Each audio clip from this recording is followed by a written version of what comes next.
Good morning, everyone. Whew, what a morning it was here on the hobby farm, especially with Daisy, the brown goat.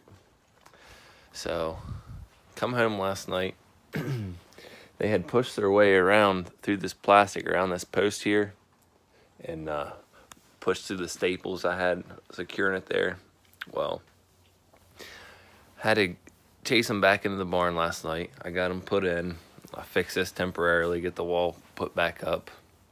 I had to restaple the whole side because the wind must have picked up after it came loose and kind of just peeled it all down. So we struggled through that there, got it put back up.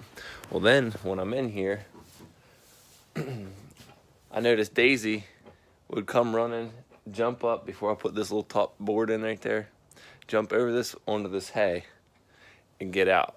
I mean, like continuously. I'd put her back in, I'd turn around, she's right back out. So I put the board up.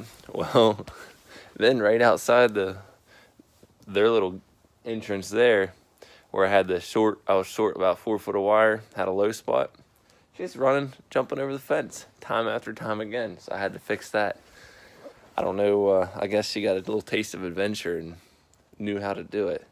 So I got them content. I'm sure they're gonna find their way out again somewhere else, but it's a learning experience. So anything that's low, they can jump over. And I'm pretty sure here before too long, she's gonna be using their feed trough on their gate and then jumping the gate.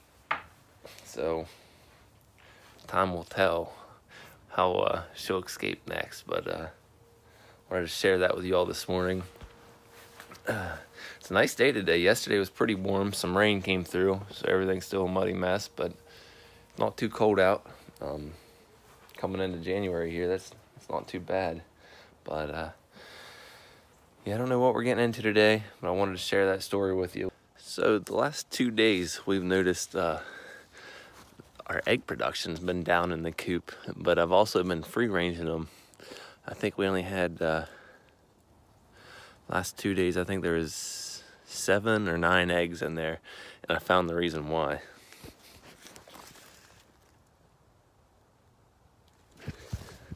There's 10 eggs right there, so that's they've been sneaking off and laying them there. But it was kind of funny how I noticed they stopped laying for some reason, and sure enough, they're still laying just under a briar bush and some leaves. But found those. Luckily, we found them now instead of, in a week or two and have to worry about them not being good. But I seen a hen come out of there, and I was like, well, what in the world? I went and looked, and sure enough, there it is. So, but we're going to get on and continue clearing some pasture out this way. So I'm going to take you all along with us. All right, so behind me there, you can see we got the tree all cut up. Got the brush piles piled. Those will make a good mulch here when I can get the tractor back here with the chipper. Went ahead and crossed the stump there. Can't really tell, but that'll help it start the rotting process. And within about a year, it should be good enough to bust up with an axe or the hoe. I'll show you, this is what I did last year. And it's already rotted enough. I chipped off a bunch of it. But we're making progress here.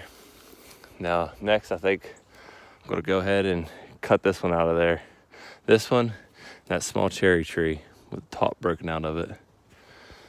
Oh, we got some more firewood there. And you may be asking why I left it like this. First reason being, the kids like to come out and play on this. The second reason is it'll sprout nice green shoots and provide a nice little layer of shade and something for the goats to pick on. I'm sure the goats will play on it too. But the reason I did want it gone down out of there is I didn't want the huge shade portion that it's going to create. That way I can have some sunlight in here. Same reason why I took down this tree, just so the grass will grow better this spring. But next up is that little cherry tree there. I kind of hate taking it down just because it being a hardwood. However, it's kind of in the way where it's at, and if we ever get a horse or something, I believe cherry trees, the leaves, when if it drops a limb or something, they have, I think it's arsenic in the leaves, which can be toxic to horses.